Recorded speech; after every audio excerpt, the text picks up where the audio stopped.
Hello, Iron Bill back again with another video.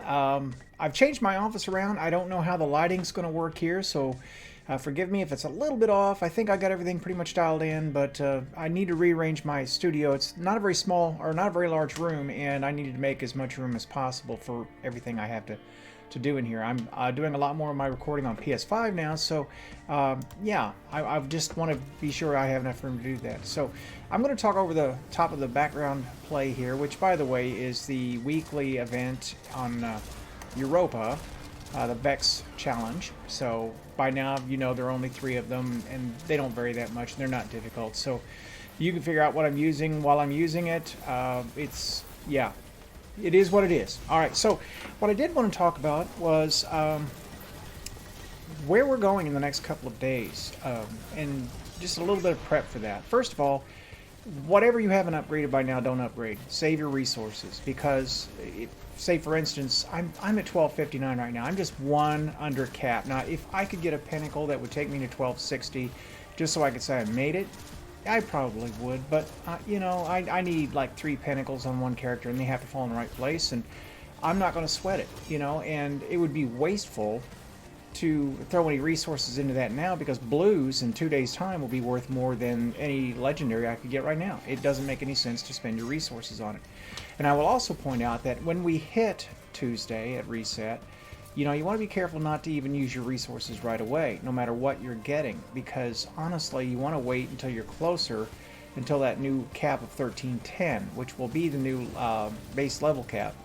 Now it'll, I think, go up to 13, no, it'd be 1300 would be the first place where you would probably start infusing. 1310 is the second cap.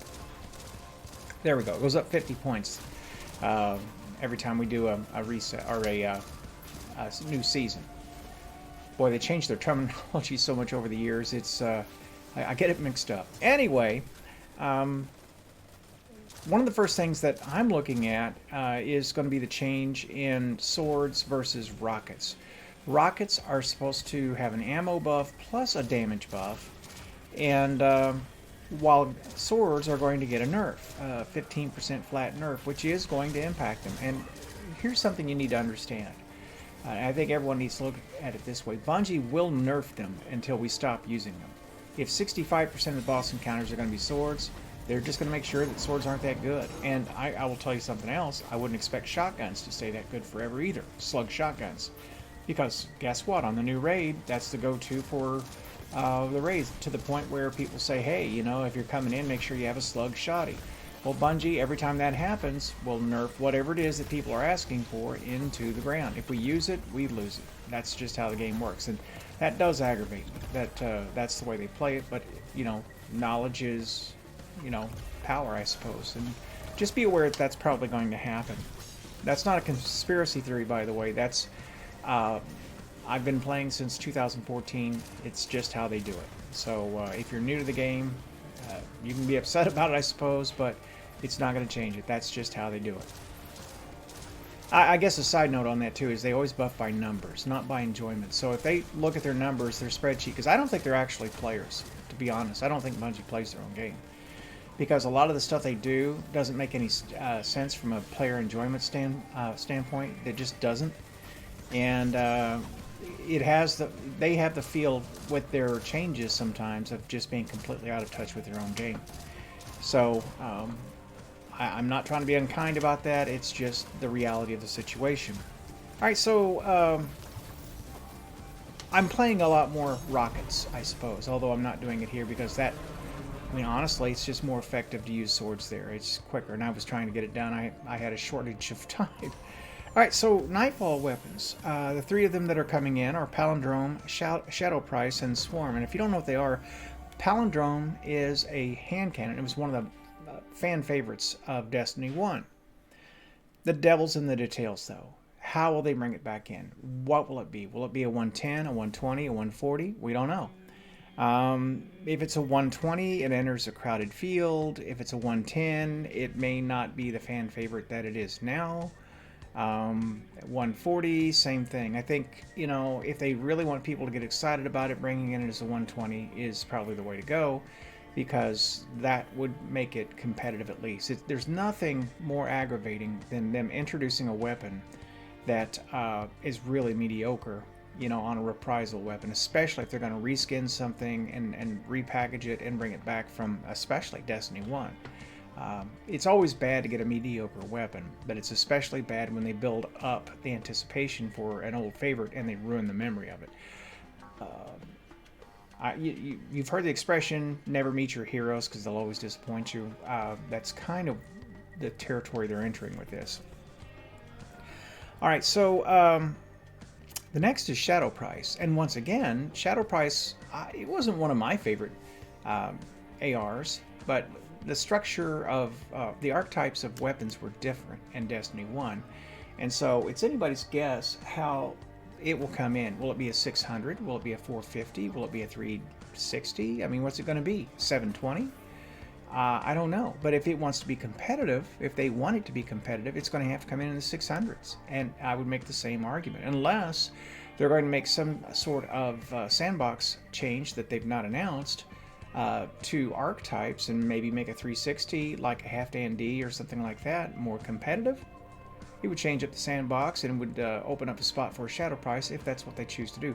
But my recollection of it was a high rate of fire auto rifle, not a 720-ish sort of thing, but higher rate of fire. So Atheon's epilogue, for some reason the number 600 sticks out, like a 600 RPM.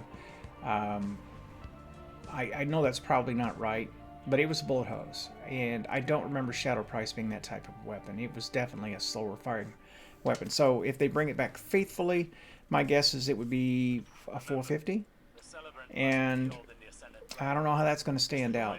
I just don't. So, and Swarm, my recollection of Swarm was it was just a very unstable, short-ranged weapon. I mean, it hit hard, but and I hope I'm wrong on this, but if they were to bring it back that way, it has no place whatsoever. And there's the thing about LMGs, if you're going to use them in your heavy slot and all they can really do is knock down Thrall, that's not very useful. I mean, not in PvE, it's just not useful.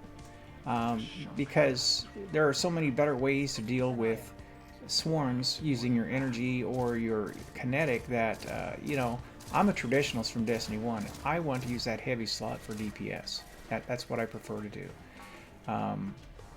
And I don't... A Swarm, it wouldn't have the legs to do that. I mean, not the Swarm I remember anyway. And, I played like 4,000 hours of Destiny 1. So take it from me when I say they can't bring it back that way. It's going to have to be given some different perks. It's going to have better stability. It's just going to have to be different. So, moving on, I wanted to touch on the exotic bow that apparently we're getting right from the start. And the idea on that one is that if you buy the new season, that if you're not a free-to-play player, you'll get it as soon as the season drops. And that they do that with a weapon every season, but unfortunately what you notice when they do that is very often the weapons are just so-so. I mean, people like them at first, they play the heck out of them, then they put them away and they don't use them because they aren't that good. And I like the concept of the weapon, firing the solar and somewhat seeking projectiles, but you know what? We have another weapon that fires somewhat solar somewhat tracking projectiles. Yeah, and it's the Skyburner's Oath, and we all know how that is. That is just not a very good weapon, and I just hope we don't go down that path. Maybe I'm being a little negative here, but I think I would rather come in with a low bar of expectations than a high bar, because I have found over time it's what Bungie doesn't tell you that really matters more than what they do tell you, because they always have this way of leaving out some critical piece of information that just overturns everything. Like, for instance, sunsetting. They talked about all the good things it could do, but they didn't talk about the things that it wouldn't do. And that really is the story, isn't it? The way they implemented sunsetting just lacks. It's just what they didn't do. The action of taking the stuff away wasn't the big deal. What they didn't do is replace, or at least make any semblance of trying to replace. And when they did move things in, they weren't new things, they were reskins. And they didn't talk about the percentage to which stuff would be reskinned, and how few actually new things we would get. And so the whole deal is, if you invest time, it's wasted, because you can be sure that they are going to take your stuff away from you and then just hand it right back to you. I don't know what playground, and this is where I go back to Bungie doesn't play their own games, because that, on the face of it, is just insulting. I don't know what playground it would be okay to go up and give a kid a ball, let him play for 10 minutes, and then take it away from him for half an hour, then come back and give it to him again and say, okay, you've earned it again, and then 10 minutes later take it away again. I mean, that's what it feels like from this side of things. It just doesn't. This was a dumb move. I'll tell you what, when I'm off, I'm off. I couldn't believe at the time I missed that jump. I have never once missed that jump, and I almost overdid that one. Console. Getting used to the Warlock on console. I just overjumped it. Underjumped it, then overjumped it. I just can't find it. I will, though. For the most part, my movement on console has been very solid, but not so much on Warlock. But I just started playing that today. I've been playing Titan since I got the console, so I suppose that was to be expected. Didn't really think about it at the time. Alright, moving on. I hope the exotic bow is better than I think it's going to be, but gang, I wouldn't get my hopes up. Alright, Trials has 3 weapons. Pulse, hand cannon, and a sword. Well, let's start worst, and that is with the sword. Why on earth are you trying, in a game mode that is dying, trying to shore it up with weapons that you are presently hitting with a 15% nerf? What on earth are you thinking? I mean, it's like, hey, I know we're going to make you stop using swords, so guess what?